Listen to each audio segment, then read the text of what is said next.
All right. Hi, guys, and thank you so much for this opportunity. I'm really excited to be joining you today to have a discussion around financial wellness. Before I begin, I would like to say that I'm humbled to be among you. It has been many years in this industry that I have continued to look for opportunities like this to be able to at least spread the word. I think, and I really am happy that Irene, Mercy, and Lucy have really emphasized that part of the service of the kingdom is to enable and empower those that we minister to. So this is also a form of ministry. And again, we as Christians, we also have a very important role. Even financially, if we look at a lot of the examples we have, even biblically, finances were important even to Jesus and his disciples, because you remember they even had an accountant. A lot of people don't remember that Jesus had 12 disciples, but one of them was an accountant. Of course, unfortunately, at some point he got greedy, and we all know what happened to him.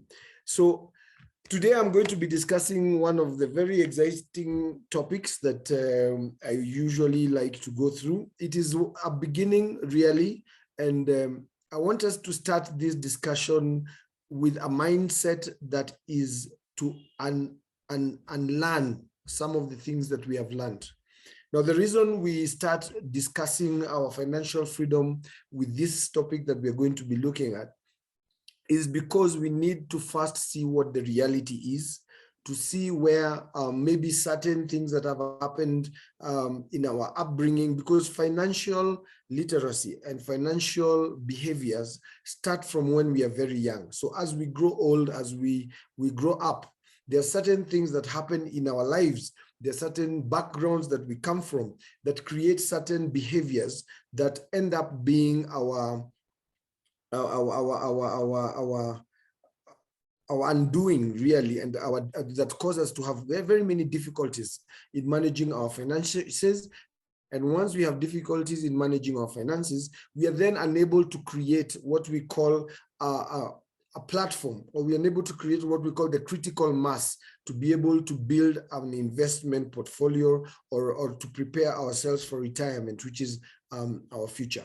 So allow me to delve in by first discussing what financial freedom is. And before I even talk about financial freedom, I had somebody talk about wealth and rich, and I really like that discussion, because a lot of the time, even in forums like this, I would ask the people within the forum, how many of us want to be rich?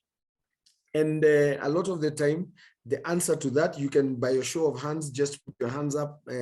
It's not an open session, as in we are not in a room. So if you want to be rich, and I can see the hands are just going up in the hundreds. So I believe all of us will say, yes, I want to be rich.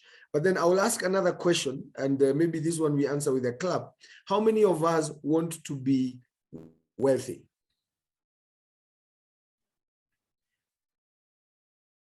So I believe we are going to see them. Yes, now we can see Rhoda, we can see Millicent, I can see Jane, and I can see a lot of us also saying we want to be wealthy as well. And most of the time, I have found in my experience of discussing these topics that a lot of us don't know what the difference between rich and wealthy is. And so I'm just going to take a short moment to explain the difference between these two things. Now, how many of you in this room, and I would assume all of you, are able to afford a television set? Now, seeing that most of us are on an online meeting just means to me we all have smartphones, and having a smartphone ideally means it's worth almost as much as a television set. I've seen some of us are logged in on an iPhone, which clearly tells me that we are able to own a television set. Now, that immediately tells me that you're rich. Rich is just a reference to liquidity. When you're liquid, when you have an income, every month you get some money, every month you're able to pay your rent, food, shelter, clothing, those are our basic needs. You have enough maybe to go out once in a while, buy your children pizza once in a while, have some luxuries like Wi-Fi in your house. You're rich, you're liquid, you're rich, you have money that is coming in, there is a flow of money. And that is why we see a lot of people, for example, if you look at our politicians, when they're actively engaged in politics and everything, they will have a lot of liquidity going through their hands. And so they're rich. But what happens after they leave that space of being actively employed, actively engaged, actively earning money from a business, actively earning money from whatever you're doing? What happens after that is where we find a lot of people suddenly becoming a different person. They become, you find a guy who was driving a very big car, now you find him walking around looking quite depressed and, no longer lives the kind of lifestyle he lived. So again, it means that when we are rich, we actually have enough cash in hand to live and afford the lifestyle we want, or probably the lifestyle we can afford at that point in time. But when we are wealthy, what happens is that we have transferred those riches when we were actively engaged. We have managed to transfer part of those riches into passive income, which allows us to live now consistently without even having to work. And so what is financial freedom? Of course, what is on your screen right now is our textbook this explanation of financial freedom, having enough savings, investments, and cash on hand to afford the lifestyle we want for ourselves and our families. But I usually like to explain this a little bit differently. If you're financially, if you're going, for example, to buy, let's use a watch or some pearls for our ladies. I notice most of us are ladies in this room. And you're going to buy, let's not say pearls, let's say a watch. And you feel you want a watch and you go into a shop and you want to buy a watch. Now, when you walk into that shop to buy that watch, what is the sequence of events that are going to lead to you buying a watch? Now, most of us will say we walk in, remember women like, and I know we have men in here, we will address that as well, but I'm using, because I notice most of the audience is of the female gender, that you will look at whether it looks nice, it looks beautiful, maybe it will, match with some of the things you wear with it, that kind of thing. And then you're going to find out how much it costs. Now, and the cost will dictate whether you're going to buy it or not. Now, that in itself, I usually tell people, tells me you may be rich, but you're not financially free. Now, financially free or financial freedom, or when you're financially free, you will walk in, you will look around, even if it's a car you're buying, you will ask, does this car go through mud? Can it drive through a place where there is rocks? Yes. Okay, let me have the car. And as you're walking out of the shop, that is when you ask, by the way, how much is this car? Because financially free people have enough stored away. They might not be living a certain lifestyle. Now, remember, your financial freedom is actually dictated by yourself and your goals. Somebody believes that financial freedom for them is having enough to be in Runda or in Karen in a very high-end home and, worth billions. Somebody else, to them, financial freedom is being in that village cottage where they have their kaka, they are in the community, their children go to school, they eat well, they have a nice farm, and life goes on. So again, let's not look at financial freedom from the rich perspective, which is what we have seen in today's media bombarded life, where everybody is looking to live in a certain way because they see certain lifestyles of, say, celebrities and other people. More about what is it you are planning, what are your personal goals in terms of your financial stability, and that's what we want to address in this case. So the question that we want to start asking ourselves is that what can lead me to live how I want to live, but without having to work? Now, remember, a lot of us, if we're in our middle ages, chances are we are now starting to think about retirement. We have come from that age where it's happy-go-lucky, probably not saving a lot, but then now suddenly we are starting to see, oh my God, I need to start thinking about it. Those of us who are younger, this is a really wonderful place to be, because for me, if I had somebody to tell me some of the things that I'm sitting here talking to you about when I was young, well, I don't know if I would have listened, but I guess I would be in a much better place today. And so I feel that it's a really good thing, because the earlier you start, the earlier you're able to ask yourself these questions and answer them to the affirmative. The first question is, can you stop working for money today? Now, we saw this actually pan out there very recently. And before COVID, it used to be very hard to ask these three questions, because people, we had lived in a relatively stable financial environment for a very long time. So most people would sit there and think, okay, but I still have 10, 15 years to work to retirement. I'm okay. But COVID came and overturned all that. Kama, if you have never seen someone parking a Mercedes-Benz, high-end Mercedes-Benz, beside the roadside at a shopping center and opening the boot to sell sukuma wiki, we saw it during COVID. And this immediately tells you that things can happen. I mean, look at our economy today. Look at inflation and the levels of the cost of living today. We are seeing people in America, for example, where inflation has hit the roof, has gone through the roof. We are seeing people in high-end cars and living in high-end estates going to the food bank for support to feed their families. And yet they're even trying to work 2 or 3 jobs just to be able to make ends meet. Things have become too expensive. What you're making cannot support your family. So when you ask that question, can you stop working for money today? Chances are most of us are saying no. Then the question would be, when will you be able to stop working for money?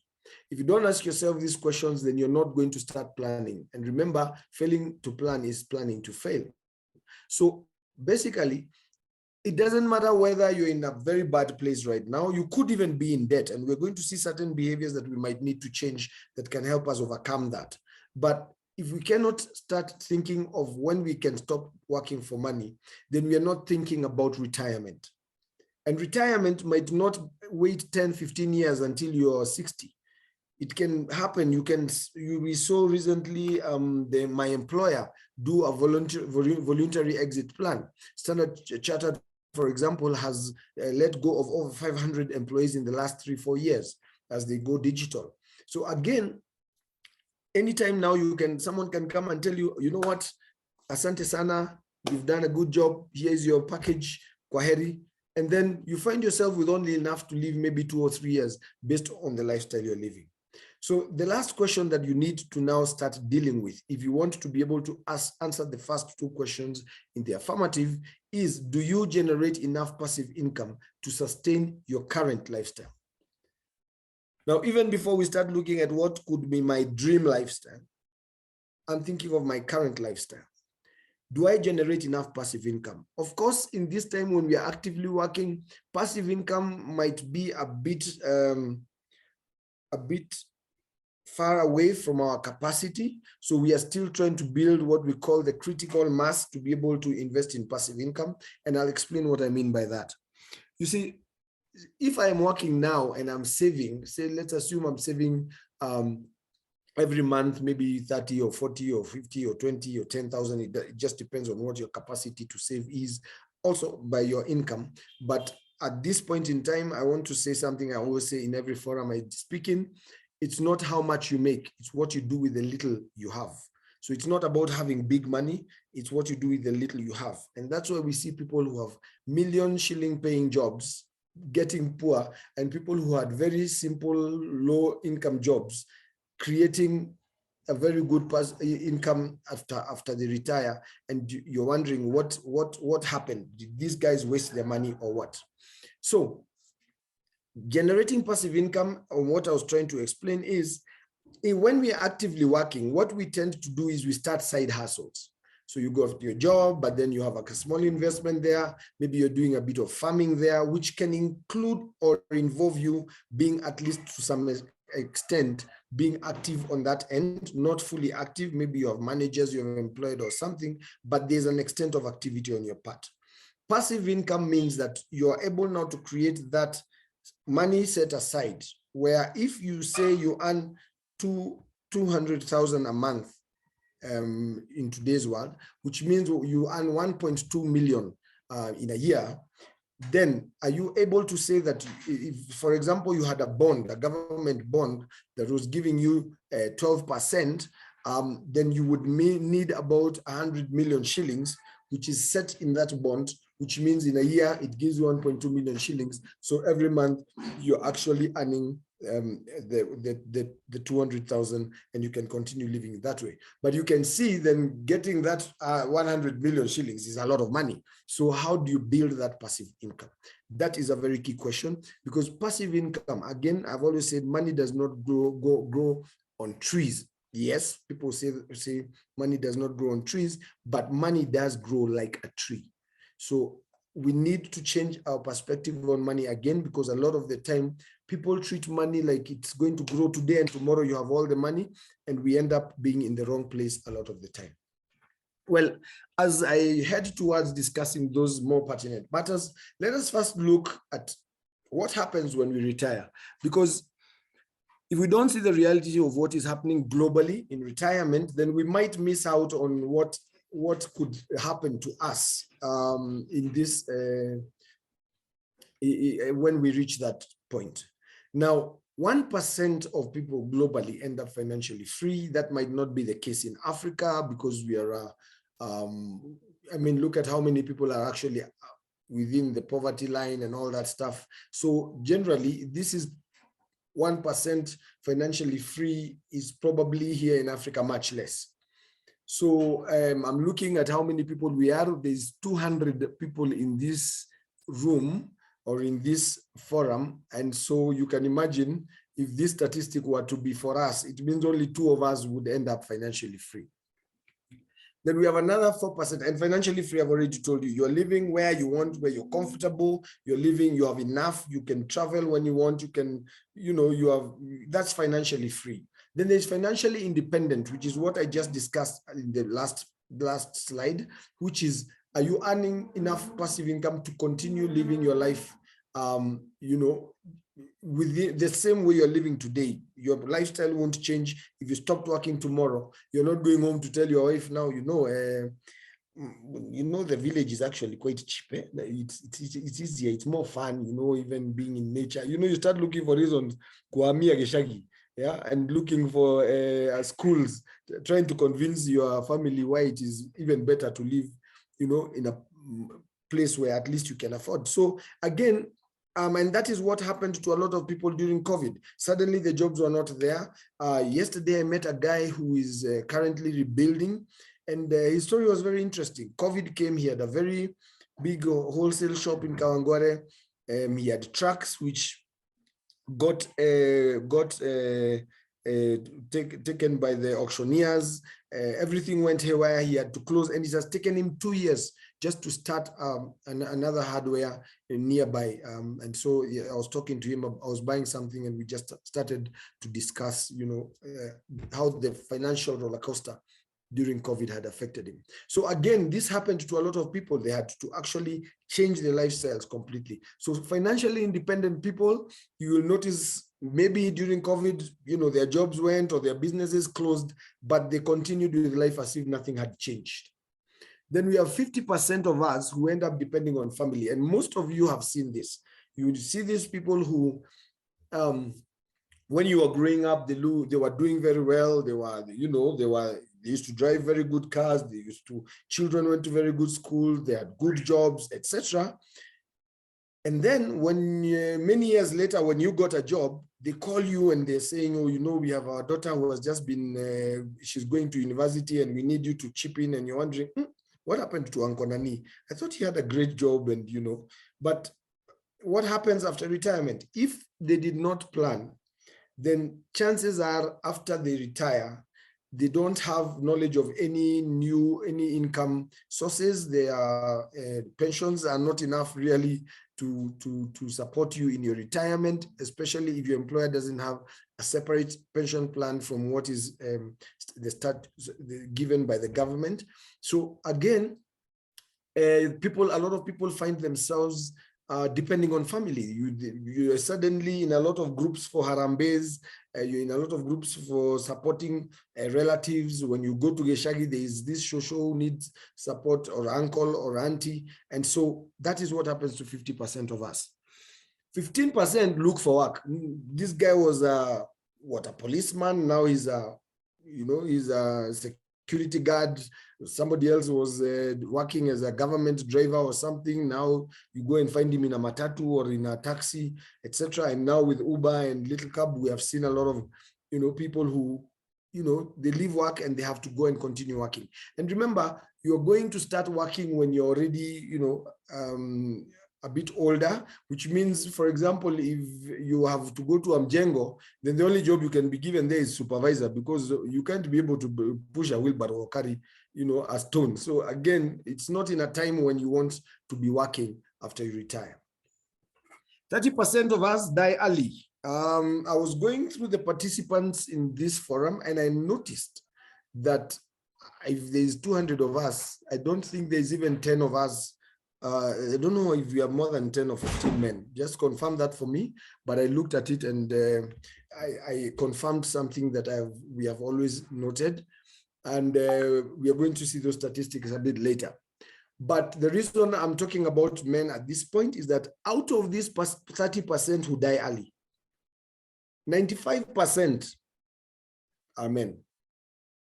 So only 5% are women. Why? What is this? And it was very profound when Lucy was talking about how the boy child was the target, because he's the seed, he's the, and that was the target during that Exodus whole story or whole preaching we have had word on Exodus. And why is it that the men are dying early? Now, let me give you a scenario, and I want even all the ladies in this room, when we are coming for another session like this or another forum like this, please bring the men along. We need to do something about this. The boy child is under attack, and we need to sort this out. I'll tell you why. Now, as men, we come from what we call a paternal society. Now, in a paternal society, the man is the head of the house. The man is is the one who is the provider. Well, according to our culture, most likely it's the man who does most of the provision. Now, when we are in the situation of providing, the man tends to behave like a king in his homestead. So he's the one, Akingia, he's the one with the remote control, he's the one, but because we are looking for money out there, we tend to come in very late because we were busy looking for money, or to come in very early. Of course, I don't think we come in very late because we are very busy looking for money. Sometimes we avoid coming home because we don't have enough and we don't have many questions. So we come a bit, wait for everyone to fall asleep before we come in. But anyway, what happens when this goes on? When your children, think about it in your family setting where you came from, what used to happen? A lot of the time, since daddy comes very late, mom is the one who knows the problems. Mom is the one who knows Nani needs a new shoe, the son needs a new tie, the school fees has not been completed. If the teacher is looking for someone, dad is a bit busy, mom is the one who will get that information.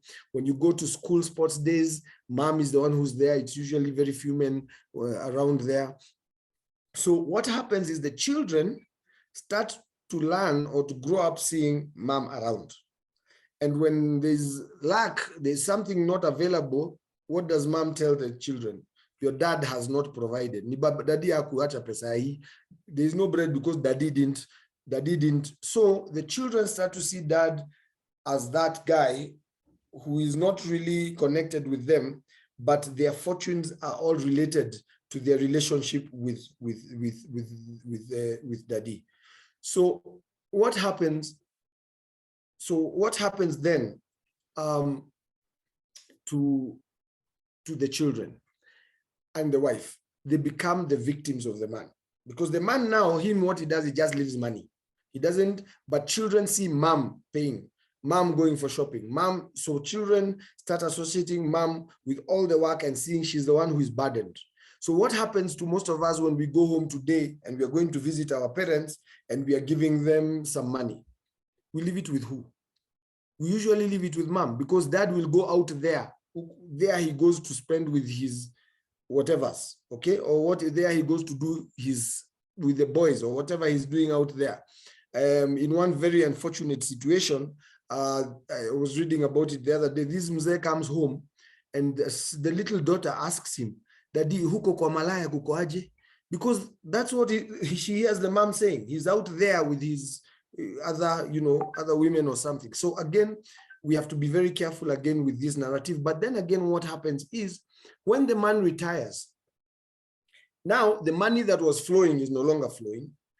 The money that he's gotten is not really enough to continue with that lifestyle. So in a very short time, because men don't like to say they don't have anything, he's run out of money. When we go home, we give money to mom. So when dad needs any money, he has to ask mom. He no longer has the status and the respect he has in society because now he does not have money. At home, he's not really comfortable because, everybody still sees him as an outsider. The children come and tell mom, mom, you got so tired bringing us up, come to Nairobi, you just rest a little bit. So what happens? This old mzee is now left in the village on his own. And if he's not a spiritual person, if he's not in Christ, chances are some other lady will see an opportunity. And what will happen then? She will come and take even what is left. That is where you see the mzee now carries his title deed in his pocket. Even if you're pushing a car, he'll never put that jacket down because he believes this is the only thing left that you guys are waiting for him to die to take. So anyway, what happens in this situation is the men get depressed. In a very short time after retirement, we see a lot of men passing on. So again, we need to start empowering men and getting them to listen, because most of us men, we believe tunajua. We don't need all these advice and to go to these chamas and kamwerezos. I don't know, they have different names. So let's now delve into what the issues are. The first thing I'm going to discuss is unlearning the toxic habits. And unlearning the toxic habits, I have something I've written there. Let us just read it aloud wherever you are. Read it aloud and just own it. Let's read it together.